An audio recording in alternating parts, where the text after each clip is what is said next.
Hello commandos, welcome to Biomentors classes online. I am doctor Jitendra Singh. तो चलिए बेटा, living world में हम आगे कंटिन्यू करेंगे आज। तो लिविंग वर्ल्ड में अभी तक हमने क्या देखा? हमने देखा था पिछली क्लास में कि सेल इस अर्थ पर कैसे आया, उसको हमने समझने की कोशिश की थी। मतलब लाइफ कैसे बनी, इसके बारे में हमने जानने का प्रयास किया था। और हमने देखा था कैसे प्रीमिटिव एटमॉस्फेयर ने उसमें रोल प्ले किया, किस प्रकार से जो है वो केमिकल्स बने, केमिकल इवोल्यूशन हुआ। तो हमने जो है वो ओपरेंट हेल्डानी के कॉन्सेप्ट पर बात किया, मिलर का एक्सपेरिमेंट देखा हमने, ठीक है। तो ये हम इस बात को समझ पाए कि जो लाइफ है, जो लिविंग बीइंग है, वो लिविंग बीइंग कैसे धरती पर बने। मतलब फर्स्ट सेल बनने के बाद तो फिर मैंने कहा यूनिसेल ऑर्गेनिज्म बना होगा, फिर ओकैरियोटिक सेल बना, फिर यूकैरियोटिक सेल बना, फिर मल्टी सेल्ड ऑर्गेनिज्म बने। उसके बाद जो है फिर धीमे धीमे बायोलॉजिकल इवोल्यूशन होता चला गया और पूरा बायोडायवर्सिटी बन गया। ठीक है बेटा, ये तो हम समझ, कॉन्सेप्ट को हम अच्छे से समझे थे इसको हम। तो उसमें कुछ क्वेश्चन दिमाग में निकल के आते हैं कि भाई प्रीमिटिव एटमॉस्फेयर की बात की थी मैंने, तो मैंने आपको कहा था बेटा कुछ चीजें ऐसी हैं जो बार बार एग्जाम में पूछी जाती हैं कि प्रीमिटिव एटमॉस्फेयर में कौन सी गैस प्रेजेंट नहीं थी। तो फ्री ऑक्सीजन प्रेजेंट नहीं थी बेटा के। प्रीमिटिव एटमॉस्फेयर जो है वो रिड्यूसिंग एटमॉस्फेयर था। आज का एटमॉस्फेयर जो है वो ऑक्सीडाइजिंग एटमॉस्फेयर है, ठीक है ना। चलिए, और एक बात मैं क्लियर कर दूं बेटा, इस बार का जो भी आपका कोर्स चल रहा है उसका पूरा कुरिकुलम, पूरा शेड्यूल ऑलरेडी जो है वो अपडेटेड है। मतलब इस बार जो आपका डे वाइज ट्रेनिंग है ना, तो उस ट्रेनिंग में जो है वो मेरी टीम ने मुझे इन्फॉर्म किया। जैसे मैं पहले क्या करता था कि लिविंग वर्ल्ड के कुछ लेक्चर मैंने अभी लिए, कुछ बाद में लिया करता था, तो मेरी टीम ने मुझे बताया कि नहीं सर, इस बार आप ऐसा नहीं करेंगे। इस बार आपको जो हमने शेड्यूल फिक्स कर दिया है उस शेड्यूल पर चलना पड़ेगा ताकि टाइमली कोर्स पूरा हो। और मुझे लगता है कई बात की एक चैप्टर को आधा छोड़ने के बाद पूरा कंप्लीट कर लेते ना उसको, ठीक है। मैं एग्री हुआ अपनी टीम से। तो अभी लिविंग वर्ल्ड का चैप्टर जैसे हम शुरू कर रहे हैं बेटा, चल रहे हैं उसमें अभी हम, तो इसको हम पूरा कर लेंगे, ज्यादा लंबा नहीं जाएगा। उसके बाद हम अपना सेल वाला हिस्सा शुरू करेंगे हम, ठीक है ना। तो कहने का मतलब ये कि इस बार टीम ने बहुत R&D करके जो है वो आपके लिए बेटर प्लान तैयार किया ताकि टाइमली कोर्स पूरा हो और किसी तरह का कोई कंफ्यूजन बच्चों को ना हो, ठीक है। चलिए, और मैं बिल्कुल सहमत हूं अपनी टीम से और मैं भी वैसे ही कोशिश करूंगा। कई बार क्या होता है, हम लोग तो अपनी धुन में रहते हैं, तो वो बताते हैं हमको भाई नहीं सर ऐसा करना था अपने को, अब ऐसा कीजिए। आपको क्या लगता है, बायोमेंटर से बहुत सारे लोग बेटा काम कर रहे होते हैं जिनको ये भी देखना होता है कि क्या क्वालिटी लेक्चर का है, सर लोग क्या पढ़ा रहे हैं, क्या कंटेंट चल रहा है, क्या आने वाला है। तो वो बाकायदा टीम पीछे बैकग्राउंड में हम लोग की हेल्प भी करती है, ठीक ठीक। तो चलिए, तो लिविंग वर्ल्ड में बेटा हम पिछली क्लास में देखे थे कि जो है वो लाइफ कैसे बना। अब मैं आपसे बड़ा सिंपल सा आपसे क्वेश्चन करूंगा कि आप दोनों को देखिए। आप एक तरफ जो है आपको दिखाई पड़ रहा है, दो तस्वीरें हैं, एक तरफ आपको एक दिखाई पड़ रहा है, दूसरा व्यक्ति दिखाई पड़ रहा है। आप बताइए इन दोनों बेबी में से कौन सा बेबी जो है वो जीवित है और कौन सा नॉन लिविंग है के। आप बताइए कौन सा डॉल है और कौन सा बेबी। आपने कहा अरे सर जो बदमाश सा बच्चा दिखाई पड़ रहा है ये कौन है, ठीक है। ये है लिविंग, ठीक है, और ये है नॉन लिविंग। आपने देखा और झट से समझ गए। आपने कहा सर ये है डॉल और ये है एक प्यारा सा बेबी, ठीक है। जो बड़ा टेंशन में है कि क्या चल रहा है दुनिया में, ये इस दुनिया में आने के साथ ही हमको ये कोरोना क्या सुनने मिल रहा है के। तो ये बेबी है, दूसरा डॉल है। आप झट से आप देख के आपने बोला अब हम इनकी बात करें हम के, तो डॉल है। अब डॉल से आप करोगे उलू उलू उलू, तो डॉल क्या रिस्पॉन्ड करेगा? डॉल रिस्पॉन्ड नहीं करेगी, जाहिर सी बात है कि डॉल रिस्पॉन्ड नहीं करेगी। लेकिन बेबी जो है वो बोलेगा अच्छा परेशान करके रखा आंटी ने, जब भी आती है गाल खींचने लगती है मेरे आके के। मतलब बच्चा यदि बोल पाता ना तो बच्चा क्या बोलता, बच्चे को बड़ा परेशान करते हैं लोग बाग। मुझे उन लोगों से बहुत चिढ़ छुटती है, बच्चा उठाते हो उसके जो है चेहरे के आसपास वहां पे बच्चे को किस करना शुरू करते हैं। अरे भाई आप तो तंबाकू मुंह में फंसा के थोड़ी देर पहले आए थे, थोड़ी देर पहले अटके, या आपका अपना एक हाइजीन लेवल है। बच्चे को बैक्टीरियल फ्लोरा ट्रांसफर मत करो उसको, तो बच्चे को बड़ा ध्यान रखना पड़ता है। तो बच्चा बड़ा परेशान कि कोई आता है मेरे गाल पकड़, अरे बेबी कितना अच्छा है। ऐसे बेबी को बेचारे को समझ, उसने अभी हाल बेचारे ने फीड किया है, उसको उचकाने लगे बेबी को, बेबी बड़ा टेंशन में। डॉल को कोई फर्क नहीं पड़ता है, वो रिस्पॉन्ड नहीं करेगी, उसे कोई फर्क नहीं पड़ता है, ठीक है। बेबी लेकिन रोने लगेगा, जैसे कोई बाहर का व्यक्ति दिखाई पड़ेगा उसको बेबी बोलेगा कि कौन है ये। बच्चा चेहरा पहचानता है, अपनी मां को जानता है। जैसे ही मां की गोदी से किसी और के पास गया ना बच्चा रोने लगेगा, पिताजी के पास से किसी और के पास गया बच्चा रोने लगेगा। मतलब बच्चा समझता है चीजों को, है ना। मतलब लिविंग और नॉन लिविंग का बिहेवियर। अब डॉल है, 5 साल तक डॉल रखी है तो वो ऐसी वैसी रहेगी, वो तो उतनी बड़ी रहेगी। बच्चा 5 साल में बढ़ के जो है वो कूदने लगेगा, दौड़ने लगेगा, मोहल्ले पड़ोस में जाने लगेगा, स्कूल जाने लगेगा।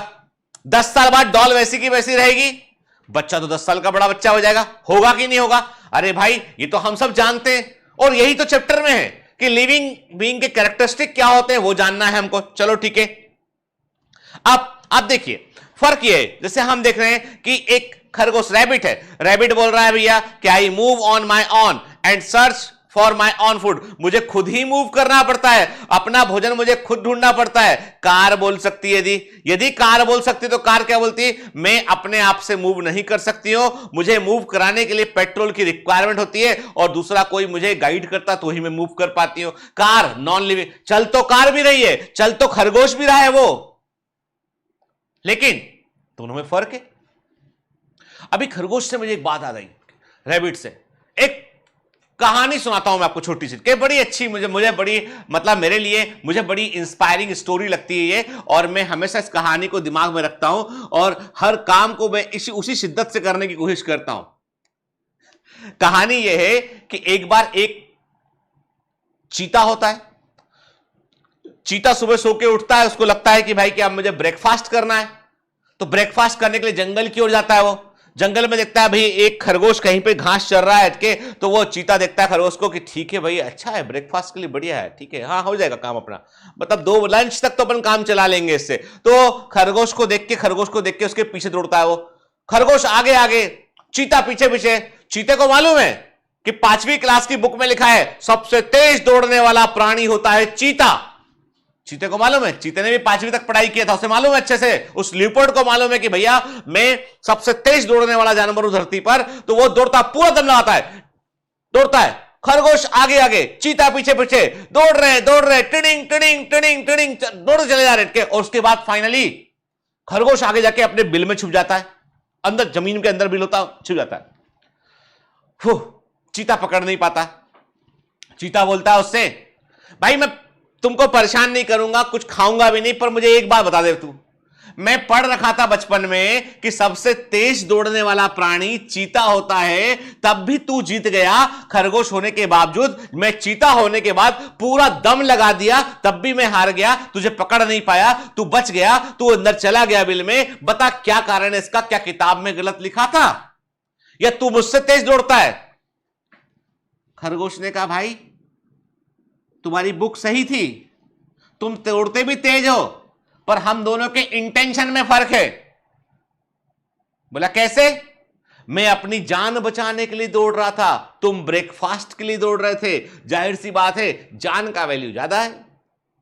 मैं अपनी जान बचाने के लिए दौड़ रहा था, तुम ब्रेकफास्ट के लिए दौड़ रहे थे, इस बात का फर्क है, और वही इंटेंशन का फर्क है। जिंदगी में कोई काम करो बेटा तो पूरा दम लगा के करो, पूरा जान लगा के करो, उसमें जान को डाल दोगे ना, ये मेरी जान है, मतलब काम की बात कर रहा हूं, पढ़ाई की बात कर रहा हूं, है ना, ये मेरी जान है। ये स्टेटमेंट तो सुने लगते हैं बहुत ज्यादा, सुने है ना, सुने समझे टाइप के, तो उनकी बात नहीं कर रहा मैं, वो बेसरपेर के कथन की बात नहीं कर रहा हूं, मैं बात कर रहा हूं पढ़ने की बात कर रहा हूं कि जान लगा दोगे ना तो फोड़ दोगे।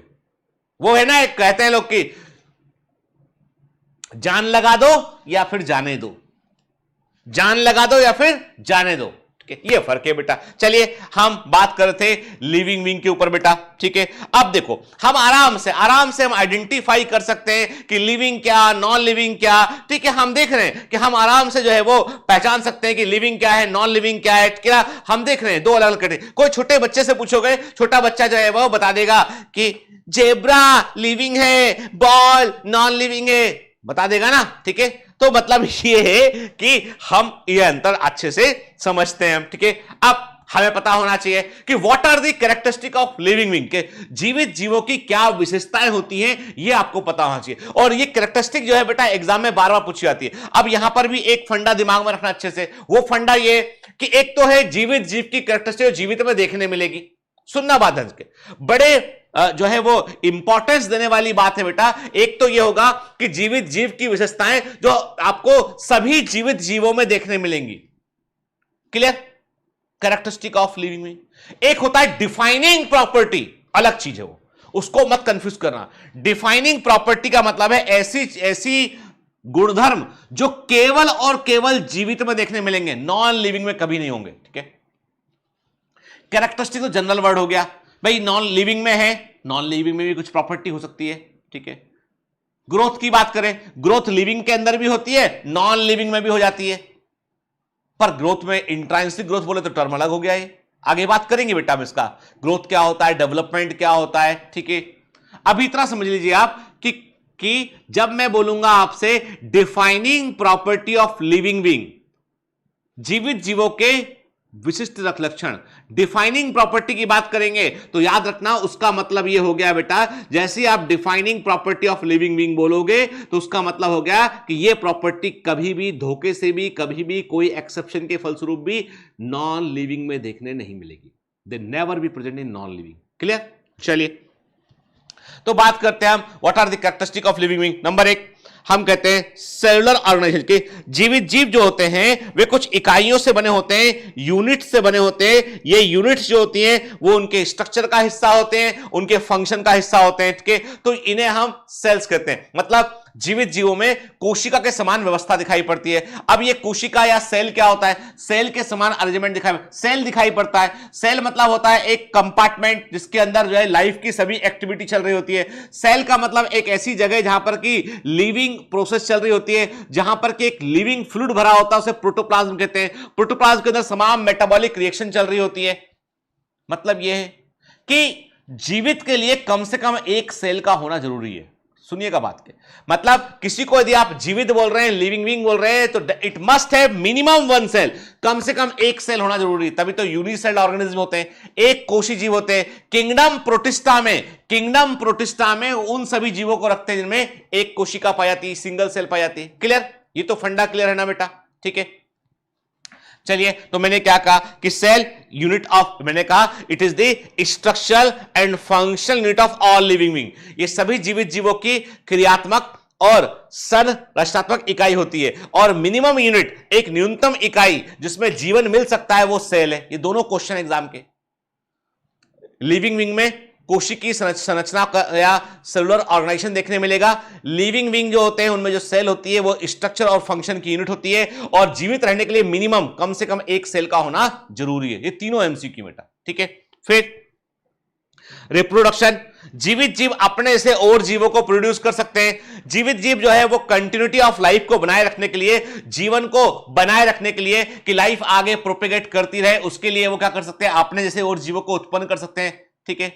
ये प्रॉपर्टी बड़ी इंपॉर्टेंट है भाई। ऐसा नहीं होता है कि हम एक बाजार से कुर्सी लेके आ गए, चेयर लेके आ गए, और हमने कहा भैया ये चेयर को रखने दो, थोड़े दिन बाद जो है वो चेयर जो है वो रिप्रोड्यूस करेगी, 2 चेयर हो जाएंगी, कुर्सियां 2 हो जाएंगी।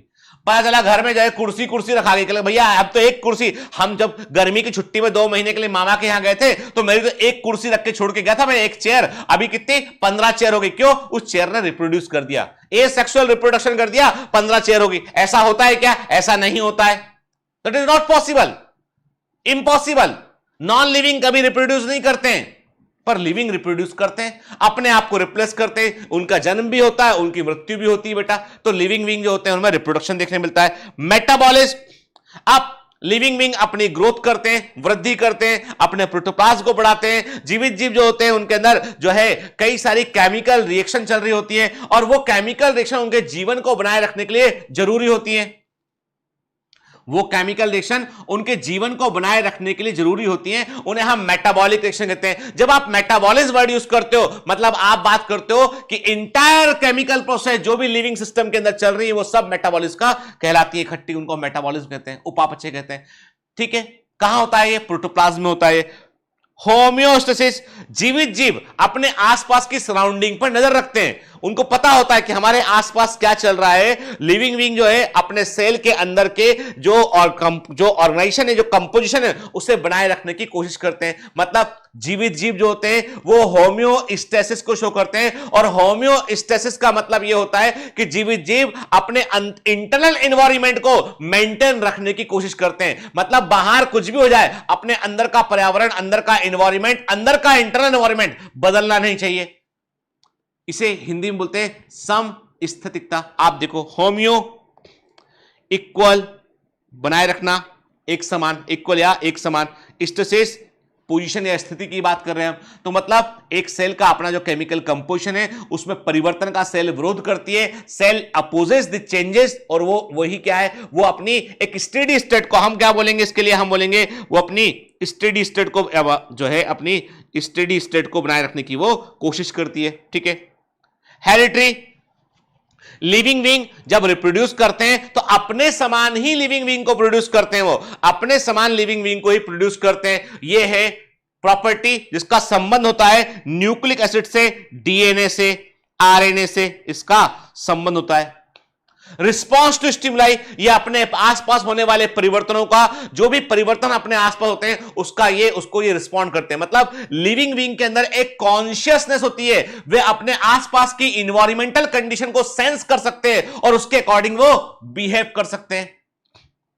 ग्रोथ एंड डेवलपमेंट, वृद्धि और विकास की लिविंग बीइंग जो है अपना साइज बढ़ा सकते हैं, अपने आप को डेवलप कर सकते हैं, और ये अलग अलग इन्वायरमेंटल कंडीशन के अकॉर्डिंग अपने आप को एडॉप्ट कर सकते हैं और अपने और भी कई फॉर्म को प्रोड्यूस कर सकते हैं। एडॉप्टेशन थ्रू इवोल्यूशन, ये 8 प्रॉपर्टी जो है वेरी वेरी इंपॉर्टेंट है बेटा, बिल्कुल नहीं भूलना है, एग्जाम में पूछी जाती है। ठीक है। हर एक का मतलब मालूम होना चाहिए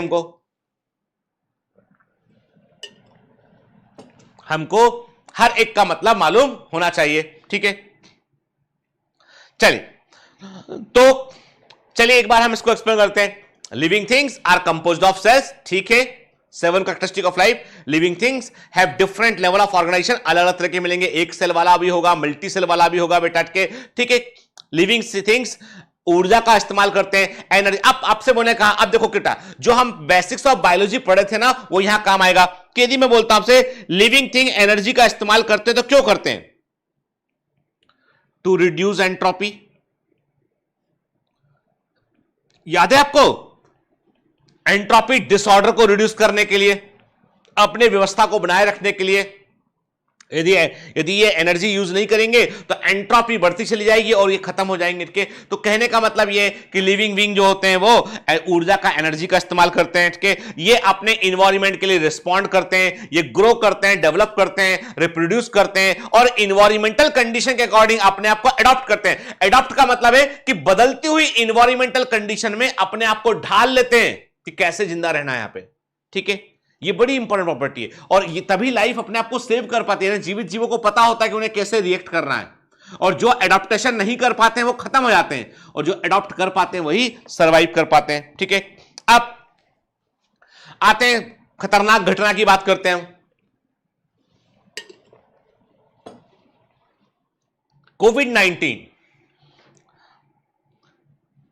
कभी सपने में हम लोगों ने कभी सपने में नहीं सोचा था हमने कि कभी ऐसा होगा कि कोई ऐसी एपिडेमिक आएगी, पेंडेमिक आएगा, कोई ऐसी महामारी आएगी कि हम लोग अपने घरों में बंद हो जाएंगे। हम लोग कुछ शब्द पहले जानते ही नहीं थे, जैसे कि लॉकडाउन कभी नहीं सुना था। ठीक है। सोशल डिस्टेंसिंग,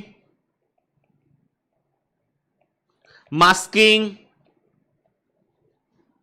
ठीक है। फिर पल्स ऑक्सीमीटर, हर आदमी को पता है इस समय मशीन। मतलब कई सारी ऐसी दवाइयां, कई सारे ऐसे केमिकल्स, कई सारे ऐसे टर्म जो हम पहले जानते ही नहीं थे, उनको हम जान लिए। कोविड-19 ने हमारी दुनिया को जो है वो हिला कर रख दिया पूरा, के टेडिंग कर दिया पूरा उसने। मतलब कि हम जो है वो समझ लीजिए आप कि बच्चों को मोबाइल फोन का इस्तेमाल करने की मनाही थी, उसी मोबाइल फोन में स्कूल आ गया पूरा, यानी वो मोबाइल फोन से ही बच्चा स्कूल अटेंड कर रहा है। मैं एक खबर पढ़ा कि कहीं पे जो है वो झारखंड में कहीं पर जो है एक पेरेंट ने क्या किया, उन्होंने अपनी गाय बेचकर एक मोबाइल फोन खरीदा ताकि बच्चे पढ़ सके, स्कूल जा सके। 3-4 गाय थी, दूध निकाल के बेचा करते थे, पैसा था नहीं, तो उन्होंने अपनी एक गाय बेचकर एक स्मार्टफोन लेके आए ताकि बच्चे उनके पढ़ सके, क्योंकि स्कूल जो है मोबाइल पर लग रहे थे। पहले पड़ोस में स्कूल लगते थे, पास में बच्चे दौड़ के स्कूल चले जाया करते थे।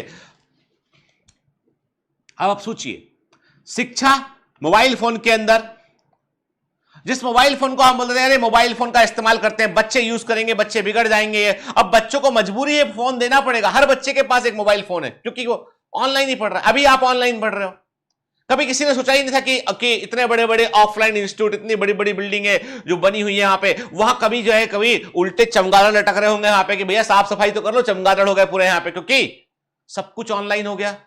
कभी सोचे ही नहीं थे कि ऑनलाइन शादी अटेंड करनी पड़ेगी। मेरे एक रिलेटिव है, उन्होंने अमेरिका में जो है उनकी उन्होंने अपनी मैरिज थी, उनके अभी 2-4-5 महीना हो गया, उन्होंने हमको इनवाइट भेजा कि वो मतलब जो है भारती की कजिन सिस्टर है, उन्होंने कहा जीजा जी अब मेरी शादी होने वाली है ये करके डेट पे, तो प्लीज प्लीज ना आप मैरिज को जरूर अटेंड करना। अब देखा अपने कि भाई कहां पहुंचना है, देख लो पहुंचना कहीं नहीं है, एक जूम मीटिंग है, उस मीटिंग में आपको आके अटेंड करना है, और टाइम भी उसका अब अमेरिका का टाइम था, तो भैया अपने यहां पे टाइम था रात के 2 बजे कि 2 बजे रात को जागो और जूम मीटिंग में चले जाओ और देखो शादी कैसे हो रही है। समझ रहे बात को आप? मतलब एक जमाना था कि आदमी जो है 1 to 1, अब सब कुछ है ना, कुछ दिनों में जाए वो मतलब समझ लीजिए कि जो है दुनिया पूरी बदल दी, उलट पुलट कर दिया। अब कब नॉर्मल होगा अभी तो कहना मुश्किल है, लेकिन वैक्सीन लगा रहे हैं, तमाम काम कर रहे हैं। कोविड-19 ने जैसा, अब ये क्या है, किससे हुआ ये? अब इसका कारण है एक वायरस।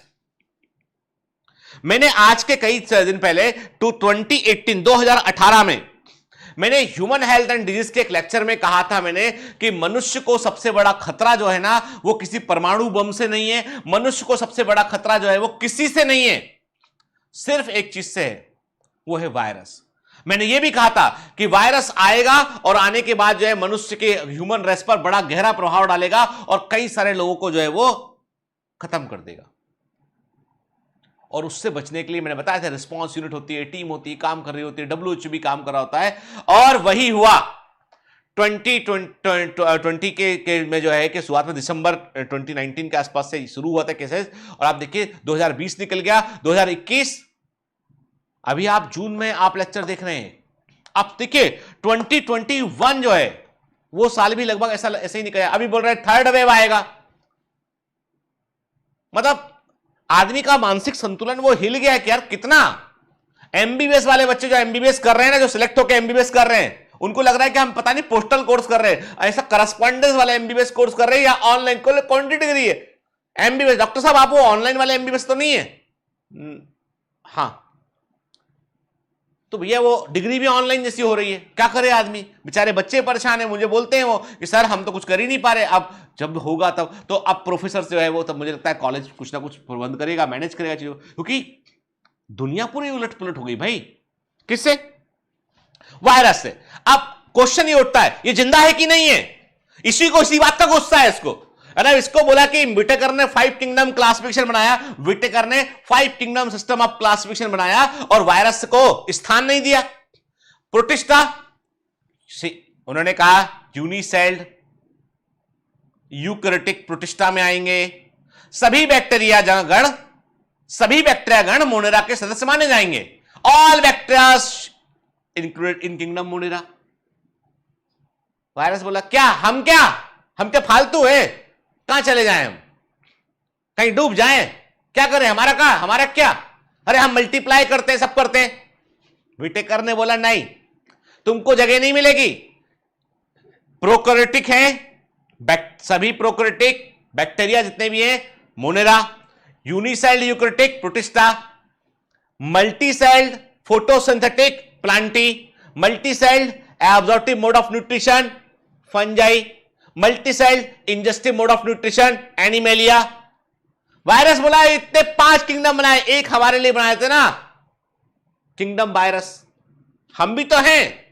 वायरस ने कहा ऐसे नहीं मानेगा इंसान, हमारी प्रार्थना नहीं सुन रहे हैं, उन्होंने विद्रोह कर दिया। भैया बताया उन्होंने कि देखो ऐसा है, देखो अब हमारा अस्तित्व आज गांव में किसी जगह पहुंच जाओ हर आदमी जानता है वायरस होता है, कैसा होता है ये पता लगे। वायरस मतलब पता चल गया सबको, वैक्सीन होती है, वायरस होता है, सबको मालूम चल गया, क्योंकि वो ऐसा फैला, इतना प्रॉब्लम किया उसने। मतलब मेरे घर में मुझे, मेरे बेटे को, सबको, मतलब फैमिली में मतलब सब हैरान परेशान, हर कोई परिवार नहीं छोड़ा उसने। तो ये तो सच है कि अब ये प्रश्न उठता है कि ये लिविंग है कि नॉन लिविंग है। ये फिर से ये जीवन की बड़ी मिस्ट्री है। यदि आप इसको लिविंग के क्राइटेरिया में तोलते हो, आप बोलते हो जीवित है तो इसमें सेल के समान अरेंजमेंट होना चाहिए, ये बोलता नहीं है।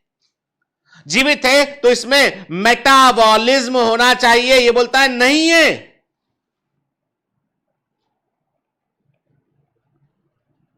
तो बोलता है यार हम मल्टीप्लाई तो करते हैं, रिप्रोड्यूस करते हैं, अपने सी कॉपी तैयार करते हैं, अपनी संख्या बढ़ाते हैं, हम अपने होस्ट को पहनते हैं। हमें मालूम है कि हमें मुर्गा मुर्गी नहीं मारना है, इस बार तुम पर अटैक करना है। हमें मालूम है इंसान को पकड़ना है, हमको भी लंग्स को पकड़ना है हमें।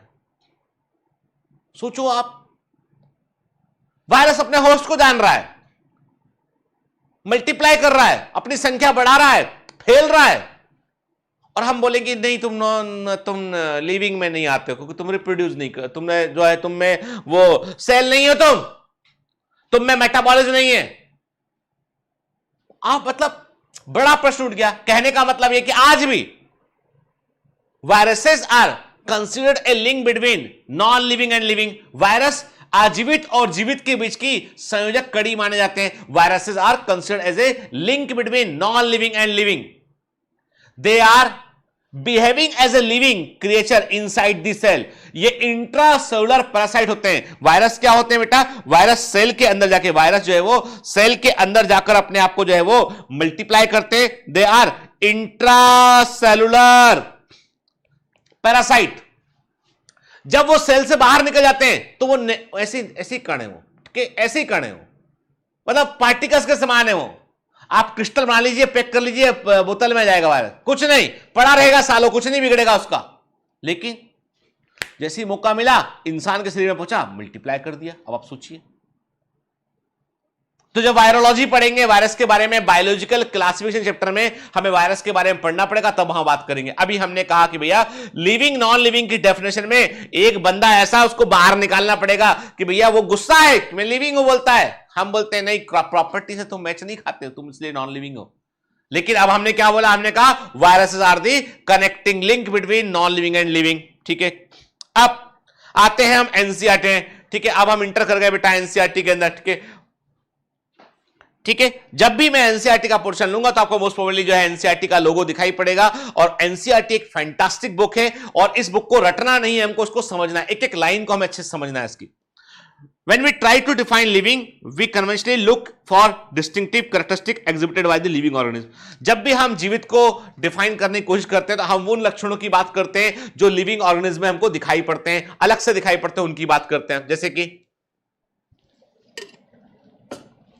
ग्रोथ हो गया, वृद्धि हो गया, रिप्रोडक्शन हो गया, अपने इन्वायरमेंट को सेंस करने की क्षमता हो गया, और उसके अकॉर्डिंग एक सुटेबल रिस्पॉन्स माउंटेड, एक अपना क्या प्रतिक्रिया करना है, कैसे रिएक्ट करना है, ये भी पता होता है। तो ये सब क्या आता है हमारे दिमाग में झट से आते हैं। ठीक है, मतलब ये वो प्रॉपर्टी है कि वृद्धि होती है, जीवित जीव रिप्रोड्यूस करते हैं, वो अपने आसपास के एनवायरनमेंट को सेंस कर सकते हैं, उसके अकॉर्डिंग बिहेवियर कर सकते हैं, ये मालूम चलता है। लेकिन जब हमने इनमें हम कुछ फीचर और ऐड करते हैं, जैसे कि मेटाबॉलिज्म हुआ, अपने आप को रेप्लिकेट करने की क्षमता हुआ, अपने आप को ऑर्गेनाइज करने की क्षमता हुआ, दूसरों से इंटरेक्ट करने की क्षमता हुआ, और अपने आप को इमरजेंस, हम परेशान इसी से कि वायरस इमर्ज कर रहा है अपने आप को, हर बार एक नया स्ट्रेन लेके जाता है, परेशान, बोलते हैं V111117, भैया इंडियन वेरिएंट आ गया, ये वो फला वेरिएंट आ गया, परेशान। अरे कौन वैक्सीन लगा लो, बोलता है ये वैक्सीन इस पे काम करती है, उस पे काम नहीं करती है। अरे एक बार बता दो ना साफ साफ कि भैया कितने रूप तेरे, वो बदल लेता है रूप अपने, बोलता है ये फास्ट वाला है, ये स्लो वाला है, ये बच्चों पे करेगा, ये इस पे करेगा। अरे भाई मतलब हैरान परेशान कर दिया है, डॉक्टर्स परेशान है। मैं जब ये आपको बता दूं, जब ये सेकंड वेव आया ना, मैं बड़ा हैरान परेशान कि यार जिसको चाहे उसको हो रहा है, जिसको पूछो उसको हो रहा है कोरोना। और ऐसा हुआ देखा कि फर्स्ट वेव जब मैंने ट्रीटमेंट किया, फर्स्ट वेव में पेशेंट देखे मैंने, वो बढ़िया रिस्पॉन्ड किए पेशेंट, ट्रीटमेंट भी दिया उनको। सेकेंड वेव में पेशेंट को ठीक होने में और समय लग रहा था, सारे पैरामीटर गड़बड़ हो रहे थे। मतलब वायरस ने एक साल में इतना बदल लिया अपने आप को कि अभी वो सिम्टम में भी चेंज लाने लगा। वो आरटीपीसीआर टेस्ट नेगेटिव, पर इंफेक्शन है कोरोना का, गले में से पकड़ में ही नहीं आ रहा। वो सोचिए आप, तो मतलब इमरजेंस जो है वो भी एक बड़ी भयंकर प्रॉपर्टी है। तो लिविंग विंग जो है वो इमरजेंस भी शो करते हैं, वो है ना। ये तो मैंने वायरस को तो हम प्रॉपरली लिविंग मानते भी नहीं है। बाकी आप सोच लीजिए, बाकी जो जीवित जीव होते हैं वो भी इमरजेंस करते हैं, इवॉल्व करते हैं, अपने आप को जो है वो लगातार डेवलप करते हैं, वो इंपॉर्टेंट प्रॉपर्टी है। ठीक, सभी organism, all living organism grow ठीक है, सभी जीवित जीव जो है वो वृद्धि करते हैं, increase in mass and increase in number. देखो बेटा अब ध्यान रखना, ठीक है, जब हम बात करते हैं बेटा इंक्रीज इन मास की बात करते हैं हम, ठीक है, और इंक्रीज इन नंबर की बात करते हैं, इसको हम क्या बोलते हैं, ग्रोथ की ट्विन कैरेक्टरिस्टिक कहते हैं, ठीक है। याद रखिए वृद्धि की दोहरी विशेषताएं, ट्विन कैरेक्टरिस्टिक क्या होती है? ट्विन कैरेक्टरिस्टिक का मतलब होता है बेटा कि दो ऐसी विशेषताएं जो वृद्धि में आपको देखने मिलेंगी, दो कैरेक्टरिस्टिक, एक होता है कि द्रव्यमान बढ़ेगा, मास बढ़ेगा, मास बढ़ेगा, ठीक है, दूसरा होता है नंबर बढ़ेगा, ठीक है। अब यहां पे बेटा कुछ टर्म आपको इस्तेमाल याद रखना है जो आपके दिमाग में रहना चाहिए, जो हम आगे यूज भी करेंगे। एक होता है बेटा हाइपर प्लासिया, नंबर ऑफ सेल्स का बढ़ जाना, ठीक है। हम एक वर्ड यूज करेंगे हाइपरप्लासिया, हाइपरप्लासिया स्टेट। तो हाइपरप्लासिया का मतलब है नंबर ऑफ सेल्स का बढ़ जाना, मतलब ग्रोथ के दौरान कोशिकाओं की संख्या का बढ़ जाना, अधिक बढ़ जाना, हाइपरप्लासिया के। और यदि मास बढ़ रहा है तो हम क्या वर्ड यूज करेंगे, हाइपरट्रॉफी वर्ड यूज करेंगे। साइज बढ़ गया है तो हाइपरट्रॉफी, इंक्रीज इन साइज, आकार बढ़ गया है, नंबर नहीं बढ़ा, केवल सेल्स का आकार बढ़ गया है, उसका जो है साइज बढ़ गया है, तो हमने क्या बोला, मास बढ़ गया है, हाइपरट्रॉफी वर्ड यूज किया हमने। तो हाइपरप्लासिया और हाइपरट्रॉफी ये वर्ड दिमाग में रखना आपको, कि जब हम डिजीज पढ़ेंगे वहां भी काम आएगा, आगे जो चीजें पढ़ेंगे उनमें काम आएगा, ठीक है ना।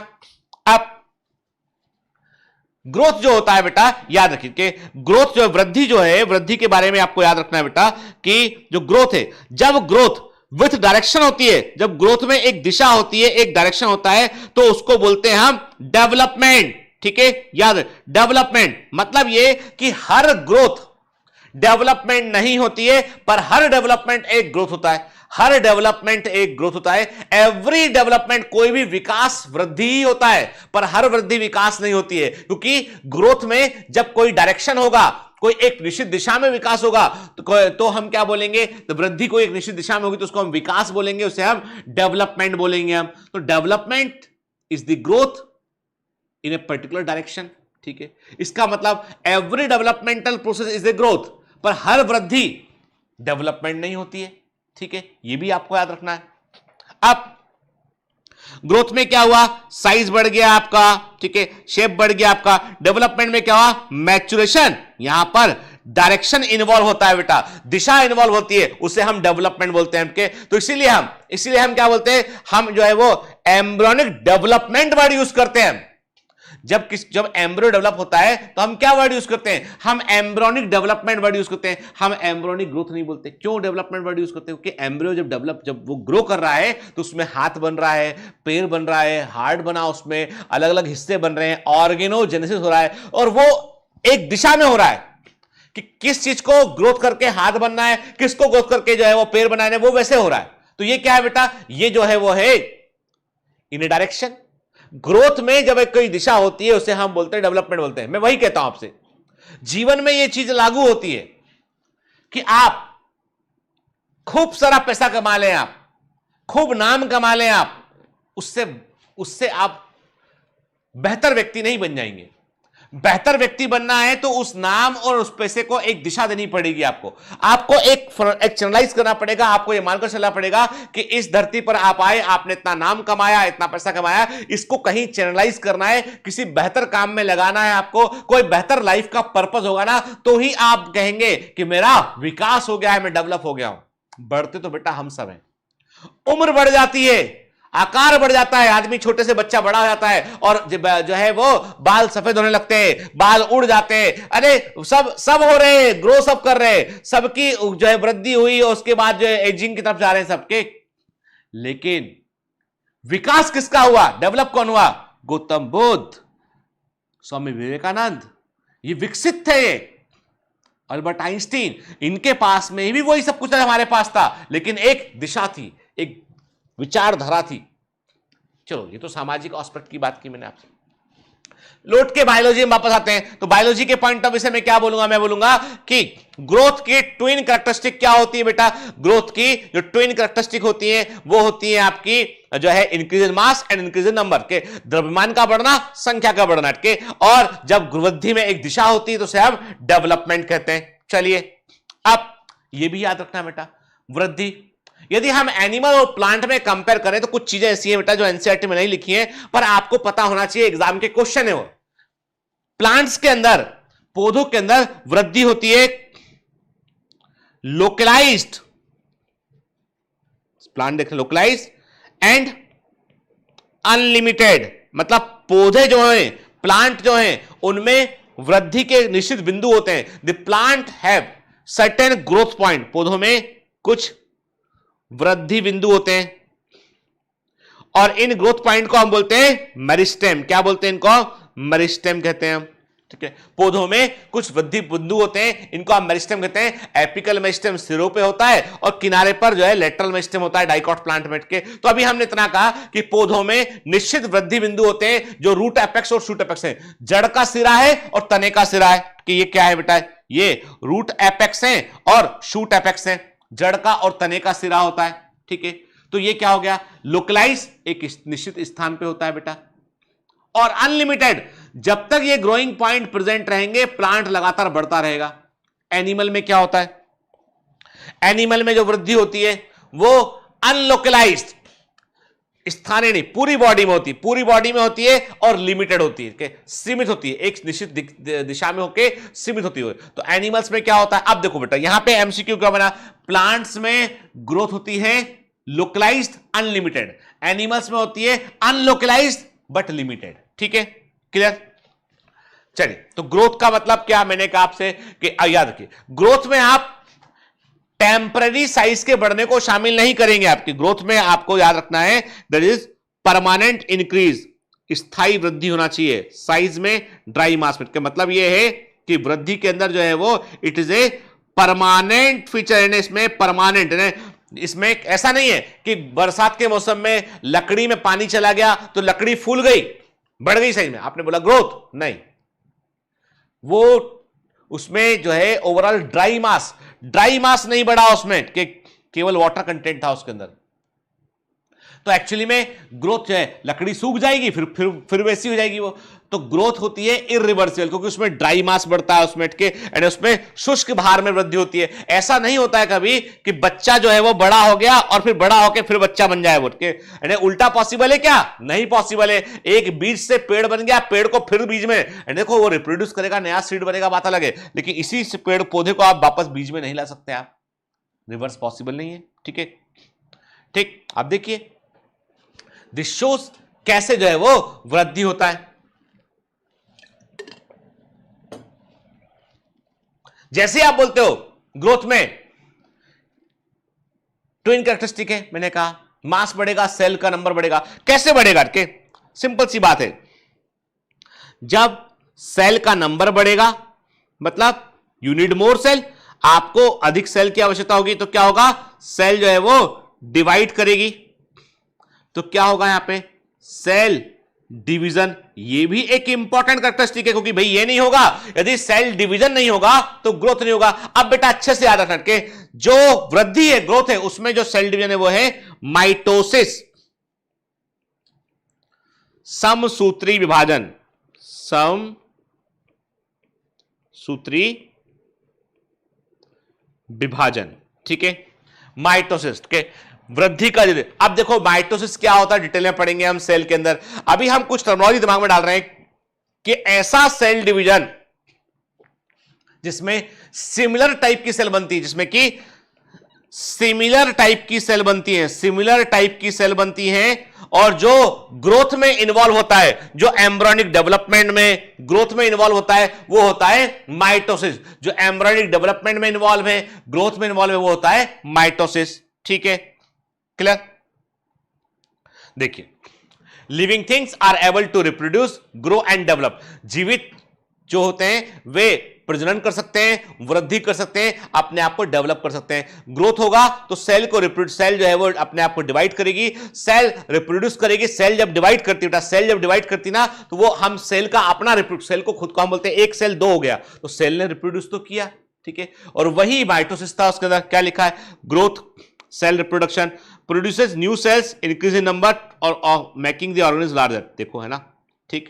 तो हमने क्या कहा कि सेल का जो सेल का अपना स्वयं का यानी एक सेल का जो रिप्रोडक्शन है वो सेल रिप्रोडक्शन है बेटा, ठीक है, वो ग्रोथ का इंपॉर्टेंट प्रोसेस है। कौन सा डिवीजन होता है इस समय बेटा? इस समय होता है माइटोसिस।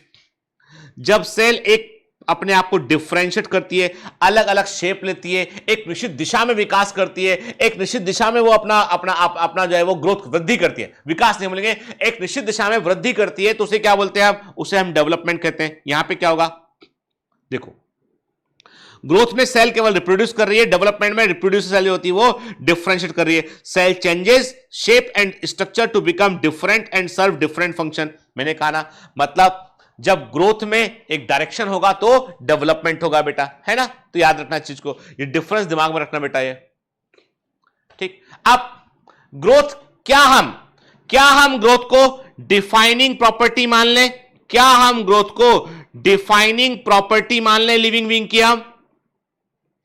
नहीं, हम ऐसा नहीं कह सकते, क्योंकि हमें पता होना चाहिए कि हिमालय पर्वत, हिमालय माउंटेन जो है, जो हिमालय माउंटेन है, ये हर साल 2.5 सेंटीमीटर बढ़ जाते हैं कि Himalaya are growing taller at the rate of 2.5 centimetre per year, यानी हर साल 2.5 सेंटीमीटर के आसपास हिमालय पर्वत की ऊंचाई बढ़ जाती है। मतलब हिमालय बढ़ रहा है। क्यों बढ़ जाती है ऊंचाई इसकी? क्योंकि हिमालय जहां पर प्रेजेंट है, आप व्हाइट जो पट्टी देख रहे हैं वो हिमालय है वो पूरा, और आप देख रहे हैं कि जो इंडियन प्लेट हटके, यानी आज से मिलियंस ऑफ वर्ष पहले हटके, तकरीबन आप देख रहे हैं 71 million years ago, then 55 million year ago, तो इंडियन सब कॉन्टिनेंट का जो इंडियन प्लेट है, यानी भारत जो है वो एक अलग प्लेट, यानी जमीन का एक अलग टुकड़ा है जो मेनलैंड मुख्य जगह से आके जुड़ा है। वो देखो ध्यान से, ये यूरेशियन प्लेट है और ये इंडियन प्लेट है के, तो इंडिया का प्लेट जो है, जो इंडिया का प्लेट है वो आके जुड़ा है यूरोपियन। ये जो है ये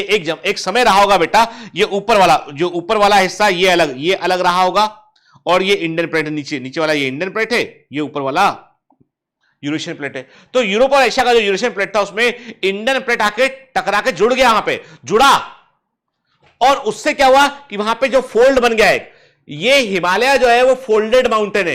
हिमालय एक फोल्डेड माउंटेन है, छोटी क्लास में ज्योग्राफी में पढ़ा हुआ है हमने। तो क्या हुआ, जो इंडियन प्लेट है वो धका रही है इसको आगे, और ये फोल्ड ऊपर बढ़ रहा है। ये भी तो ग्रोथ है। क्या आप ये नहीं बोल सकते ये नहीं बढ़ रहा है? अरे बढ़ रहा है, कि ये भी तो बढ़ रहा है, ये भी तो ग्रोथ है।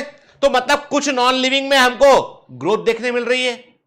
अब हिमालय को हम जिंदा तो नहीं बोल देंगे ना कि वो लिविंग है, ये तो नहीं बोल सकते हम उसको, ठीक है। इसका मतलब ये हुआ कि ग्रोथ को आप डिफाइनिंग प्रॉपर्टी नहीं ले सकते आप, क्योंकि वो नॉन लिविंग में देखने मिल रही है। भाई लकड़ी का दरवाजा भी फूल जाता है, बढ़ गया, ग्रोथ रही है। अब यहां पर हम कंफ्यूजन दूर करते हैं, हम बोलेंगे कि जो लिविंग में, जीवित में जो वृद्धि होती है वो होती है इंट्रांसिक ग्रोथ। इंट्रांसिक ग्रोथ जो है वो अंदरूनी वृद्धि के अंदर से वृद्धि होती है, ड्राई मास बनता है और इरिवर्सिबल होती है, वो होती है जीवित में देखने मिलती है हमको के। जबकि नॉन लिविंग में एक्सट्रांसिक ग्रोथ देखने मिलती है, बाहर से वृद्धि, यानी ये फोल्ड हुआ तो क्या हुआ, जब धकाया इसको तो ये फोल्ड नीचे से बढ़ा तो ऊपर बढ़ गया उठ के, तो ये बाहर से होने वाली वृद्धि है। ये ऐसा नहीं है कि कोई माउंटेन अपने आप से एक पत्थर का टुकड़ा था, ऑटोमेटिक अंदर ही अंदर से कुछ हो रहा है उसमें और बढ़ रहा है, वो ऐसा नहीं हो सकता है। ये बाहर से फोर्स कोई काम कर रहा है इसके ऊपर। तो एक्सट्रांसिक ग्रोथ हमको नॉन लिविंग में देखने मिल सकती है, पर इंट्रांसिक ग्रोथ अभी भी लिविंग के अंदर होती है। पर तब भी ग्रोथ का कंफ्यूजन, इसलिए इसको हम डिफाइनिंग प्रॉपर्टी में शामिल नहीं करते हैं, ठीक है। अब सेल डिवीजन की बात करें, living organism grow by cell division. मैंने कहा वृद्धि का विभाजन क्या होता है, कोशिका विभाजन, सेल डिवीजन होता है कि वो माइटोसिस होता है। In plants this growth by cell division occurs continuously throughout their life span. मैंने कहा आपसे क्या होता है पौधों में, अनलिमिटेड बट लोकलाइज्ड ग्रोथ देखने मिलती है। एनिमल्स में क्या होता है, एनिमल्स में वही बात आ गई, समय लिमिटेड बट अनलोकलाइज्ड ग्रोथ हमको देखने मिलती है, ठीक है बेटा, है ना। Cell division occurs in certain tissue to replace the lost cell. यानी याद रखिए एनिमल्स में जो है वो जो है और प्लांट्स में जहां पे कोई सेल डैमेज होती है उसको रिप्लेस करने के लिए कुछ सेल जो है वो डिवाइड करती हैं, और जो है वहां पे सेल डिवीजन, वहां पे सेल डिवीजन, इसका मतलब ये कोशिका विभाजन जो माइटोसिस है, हम किसकी बात कर रहे हैं, माइटोसिस की बात कर रहे हैं। ये ग्रोथ में काम आता है, ये रिपेयर में भी काम आता है, ठीक है ना। क्लियर? यूनिसेलुलर ऑर्गेनिज्म, एक कोशी जीव, जो सिंगल सेल से बना ऑर्गेनिज्म है, जो एक कोशिका या सिंगल सेल से बना ऑर्गेनिज्म है, वो कैसे ग्रो करता है? वो डिवाइड करता है, उसमें जो सेल डिवीजन है वही उसका रिप्रोडक्शन है, वही उसकी ग्रोथ है। मतलब यूनिसेलुलर ऑर्गेनिज्म में जो ग्रोथ है वही रिप्रोडक्शन है, ठीक है? One can easily observe this in vitro culture by simply counting number of cell under the microscope, ठीक है? In majority of higher plant animal the growth and reproduction are mutually exclusive event, जबकि जो higher organism होते हैं उनमें growth अलग होती है और रिप्रोडक्शन अलग होता है, दोनों अलग अलग इवेंट होते हैं। जबकि मैंने क्या बोला, यूनिसेल में जो ग्रोथ है वही रिप्रोडक्शन है, जो रिप्रोडक्शन है वही ग्रोथ है उसकी। एक सेल है और अधिक तो नहीं कर सकता, वो अपना साइज बढ़ाएगा और दो हिस्सों में डिवाइड कर जाएगा, दो सेल बन जाएंगे, वही रिप्रोडक्शन है वही ग्रोथ है। इसीलिए हम कहते हैं यूनिसेलुलर ऑर्गेनिज्म है वो अमर होते हैं। अमीबा अमर है, डिवाइड हो रहा है एक से दो में, मर नहीं रहा वो, एक से वो दो बन गया, दो से चार बन गया वो, ठीक है? One must remember that increase in body mass is considered as growth, के व्यक्ति पता होना चाहिए हमें कि शरीर का द्रव्यमान या बॉडी मास का बढ़ना भी वृद्धि होता है, ठीक है?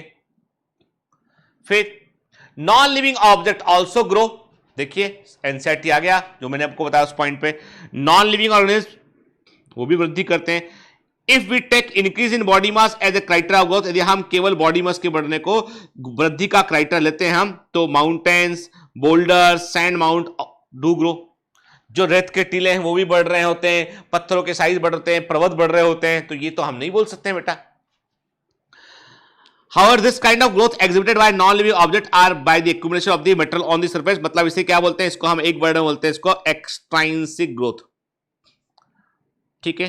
इनमें जो वृद्धि होती है वो बाहर से होती है, पदार्थों के जमा होने के कारण होती है, ठीक है बेटा? जबकि लिविंग ऑर्गेनिज्म में क्या होता है? उनमें वृद्धि जो है वो अंदर से होती है, मतलब उनमें इंट्राइंसिक ग्रोथ होती है। बोर तो नहीं हो रहा ना?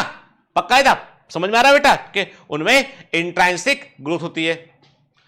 इसका मतलब यह है कि बाबा गड़बड़ है मामला, ठीक है? ग्रोथ को हम डिफाइनिंग प्रॉपर्टी के रूप में नहीं ले सकते हैं क्योंकि ये कंफ्यूजिंग है। नॉन लिविंग में भी हो रहा है, लिविंग में हो रहा है, और मैंने पहले भी कह दिया था आपसे, मैंने पहले ही बतलाया था कि जब मैं बोलूंगा डिफाइनिंग प्रॉपर्टी बोलूंगा तो इसका मतलब यह है कि वो प्रॉपर्टी केवल और केवल लिविंग में होना चाहिए, नॉन लिविंग में नहीं होना चाहिए। क्लियर? चलिए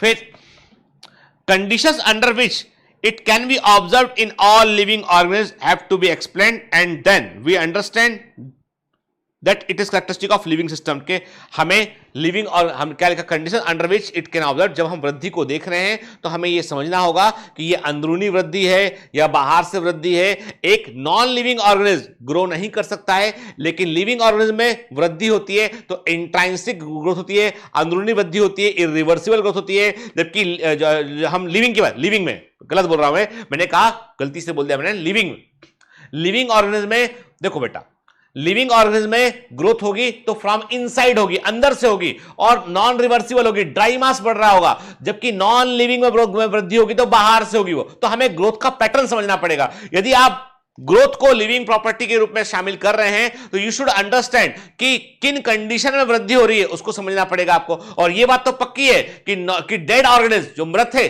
वो ग्रो नहीं कर सकता है, ये तो पक्का है, इसमें कोई डाउट नहीं है, ठीक है? अब यहां पर एक काम करते हैं, यहां पर हम एक काम करते हैं, एक छोटा सा मैं आपको जो है वो एक वीडियो दिखाऊंगा आपको मैं, और इस वीडियो को देखिए आप एक बार, ठीक है? बायोमेंटर्स का ही वीडियो, एक बार इसको देखते हैं, मैं चुप हो जाऊंगा, इस वीडियो को ध्यान देते हैं, ठीक है ना? और कुछ चीजों को हम एक बार फटाफट लेक्चर में हम रिकॉल कर लेते हैं।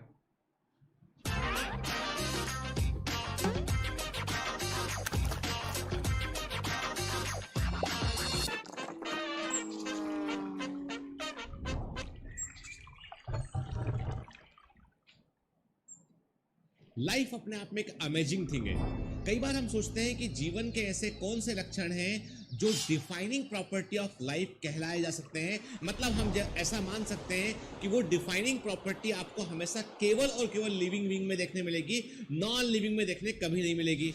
तो आपके दिमाग में झट से आंसर आएगा रिप्रोडक्शन, जो कि गलत आंसर है, क्योंकि रिप्रोडक्शन जो है वो डिफाइनिंग प्रॉपर्टी ऑफ लाइफ नहीं है, क्योंकि कई सारे ऐसे एनिमल आपको मिलेंगे जो रिप्रोड्यूस नहीं कर सकते हैं पर वो जीवित होते हैं। जैसे कि हम म्यूल्स की बात करें, हम जो है वो वर्कर बी की बात करें हम, तो ऐसी मधुमक्खियां जो वर्कर बी होती हैं वे वास्तव में रिप्रोड्यूस नहीं कर पाती हैं। म्यूल्स जो होते हैं वो भी रिप्रोड्यूस नहीं कर पाते हैं। कई सारे ह्यूमन कपल आपको ऐसे मिलेंगे जो रिप्रोड्यूस नहीं कर पाते, इनके बच्चे नहीं होते हैं, तो क्या वो नॉन लिविंग है? तो इसका मतलब रिप्रोडक्शन डिफाइनिंग प्रॉपर्टी नहीं है।